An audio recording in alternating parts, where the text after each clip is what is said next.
On dit que le football n'a jamais construit un pays. Pourtant, il peut faire des miracles. Messieurs, dames, aujourd'hui, on parle d'un moment où l'union de quelques hommes a surpassé la haine de millions. Un seul homme a pris la parole, mais derrière lui, c'était toute une nation. C'est l'histoire de Didier Drogba, le meneur, et des éléphants.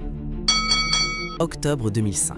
L'exploit est là. La Côte d'Ivoire se qualifie pour la Coupe du Monde. Mais l'euphorie est empoisonnée. Le pays est brisé. Le Nord contre le Sud. Les rebelles contre l'armée. Les deux moitiés de la nation s'affrontent. Dans l'équipe, pourtant, il n'y a plus de Nord ni de Sud. Il y a Kolo Touré, il y a Didier Zokora, il y a Drogba. Ensemble, ils sont la seule preuve vivante que la coexistence est possible. Et ils savent que leur victoire n'a de sens que si le sang s'arrête. C'est Drogba qui prend la décision. Le leader s'impose.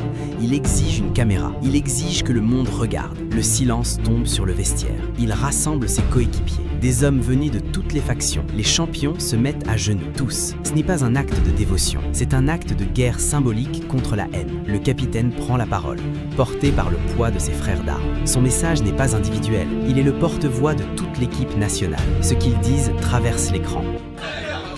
Pardonnez. Le seul pays de l'Afrique qui a toutes ses richesses ne peut pas sombrer dans la guerre comme ça.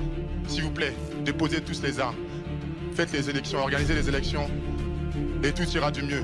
Les armes ne tombent pas toutes, non, mais les fusils se taisent, les tensions se calment, le dialogue reprend. L'équipe a ouvert une fenêtre de paix. Ils n'ont pas mis fin à la guerre, mais ils ont stoppé les tirs quotidiens. Ils ont rendu la réconciliation envisageable. L'exploit ne s'arrête pas là. Pour valider cette trêve, l'équipe exige de jouer son prochain match à Bouaké, le cœur même de la zone rebelle. Ce jour-là, pour la première fois en 4 ans, les drapeaux et les maillots se mélangent dans la même enceinte.